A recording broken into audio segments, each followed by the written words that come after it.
So far we were only concerned in coming up with map and reduce functions to accomplish our goal, for instance doing word count or co-occurrence count or computing joins in MapReduce. But sometimes it's not enough and you need to have a more fine-grained control over the data flow inside MapReduce. And Hadoop offers customization possibilities for partitioning, sorting, and grouping.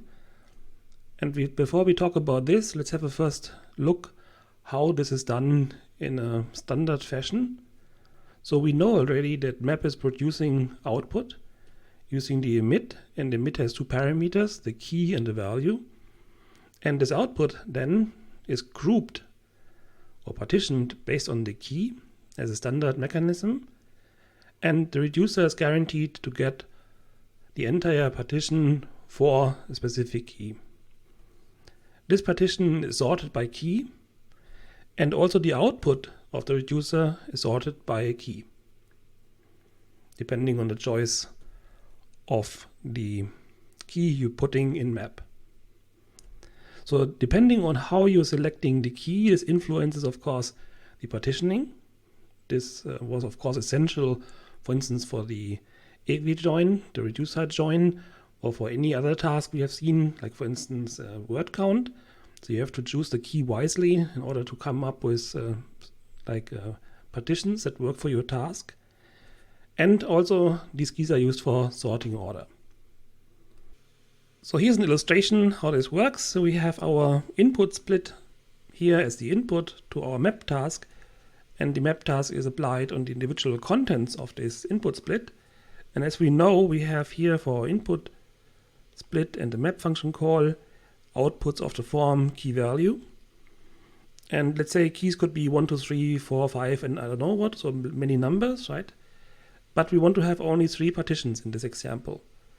So let's say we do modulo 3 partitions. So we have one partition with ID 0, one partition with ID 1, and one partition with ID 2.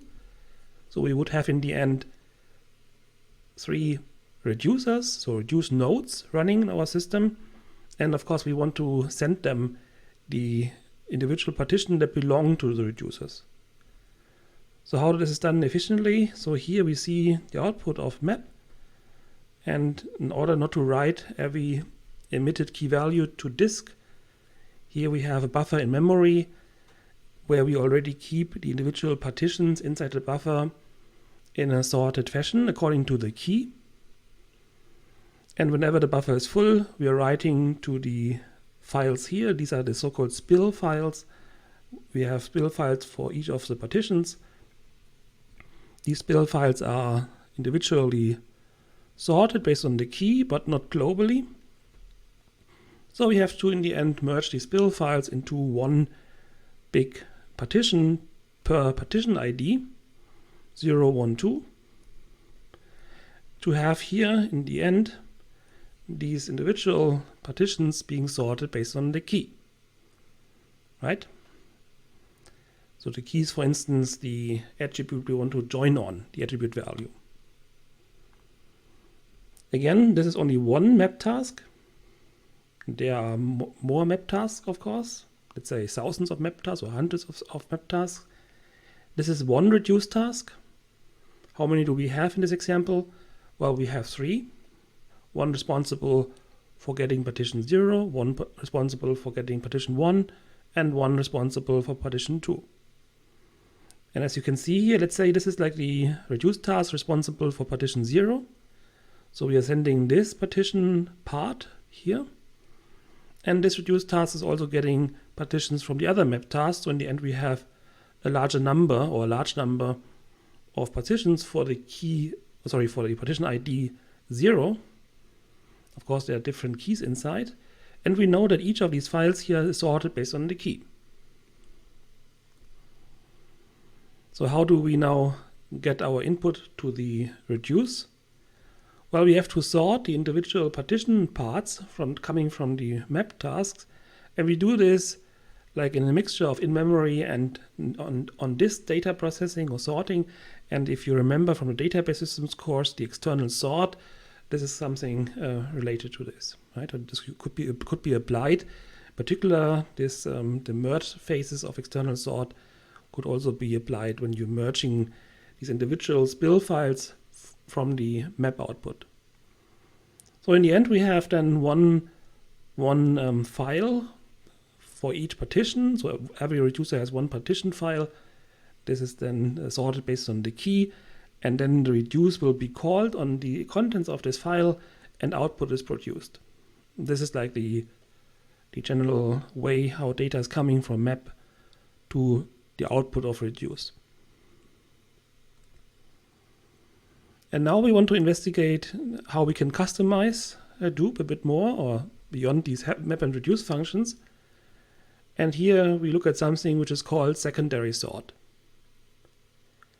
As we have seen in mapreduce, or in Hadoop specifically, the tuples, which are output from map, are sorted based on the key. So if you have a single key,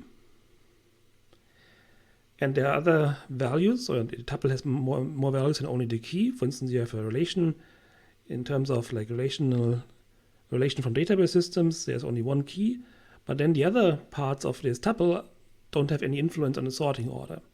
And we want to impose such a sorting order also for the elements of the tuple which are not the single key. So for single keys, it's easy.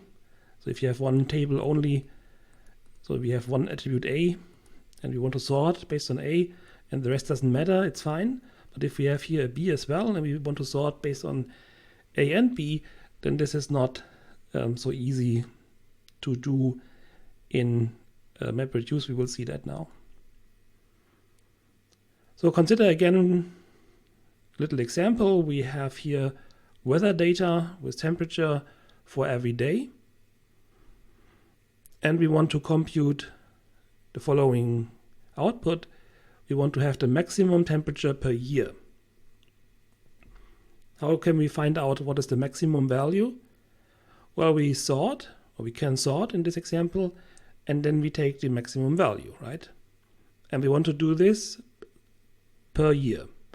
So per year already suggests that you would group the output of map per year so that the reducer is getting all the entries for the year, for instance, from 1900.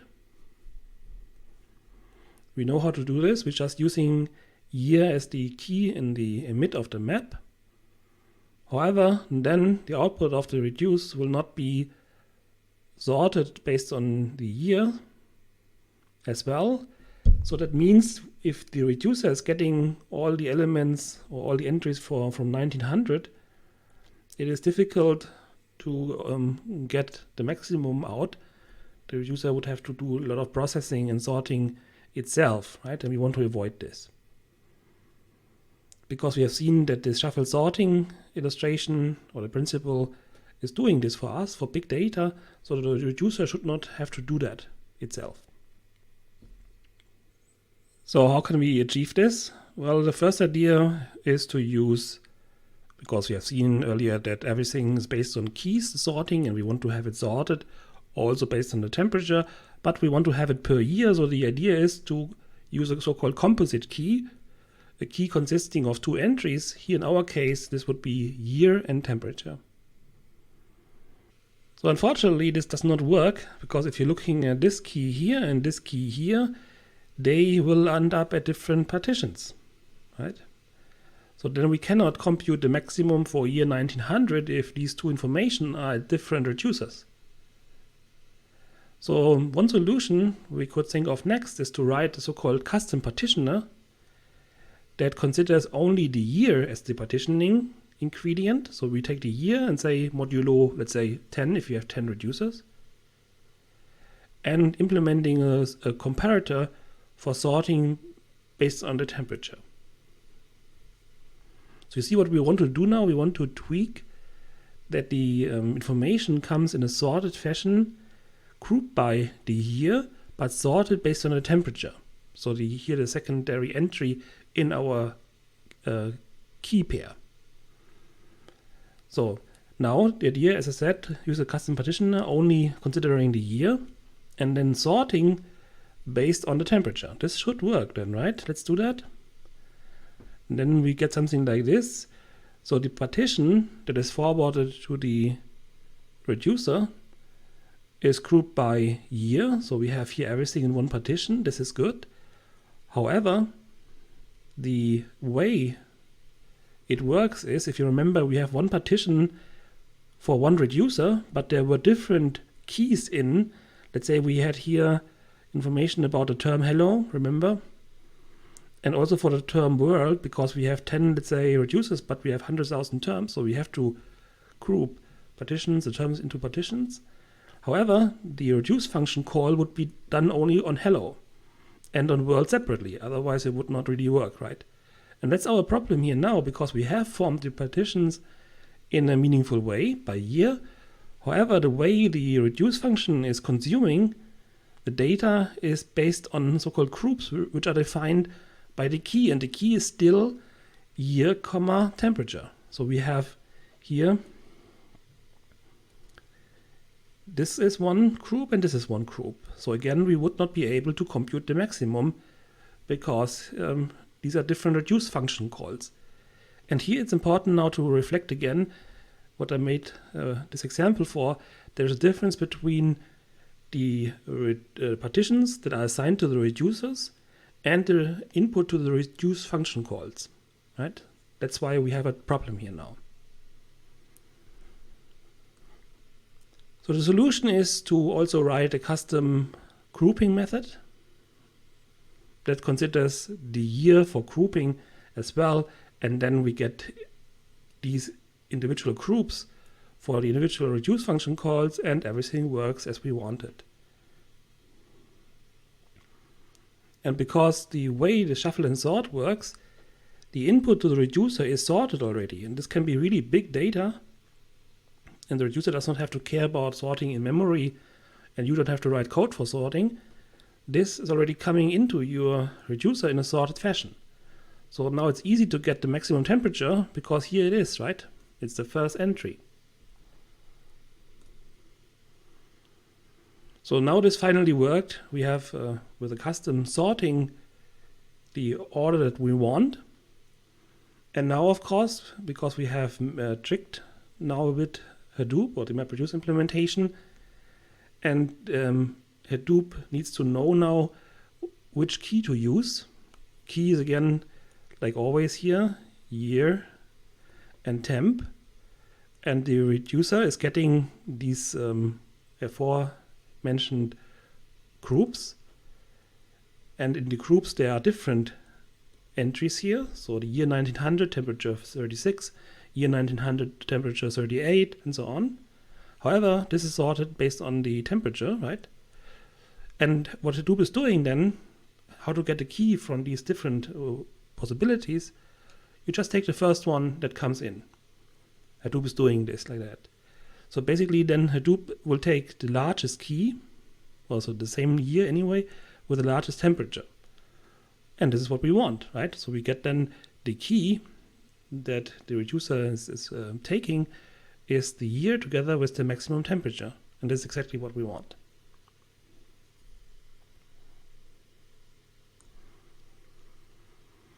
So in summary, the recipe for getting sorting done based on the value. So not only the key, but we have a value now we want to sort. We use a composite key. We have the key, the natural key, and the natural value, and we want to sort by value now, right? And this does not work, as we have seen right away, because we need to have a sort comparator that has to work with this composite key in the way we want. And we saw also that we need a partitioner and a grouping comparator in order to get in the end the result in the way to the reducer, how we want it, and the reducer can benefit from that. If you're doing this in Hadoop, you can set these individual parameters, let's say. First of all, of course, we have to, as we know already, setting reducer and mapper classes. But now, of course, here we can customize, as we have discussed previously, these individual aspects of Hadoop.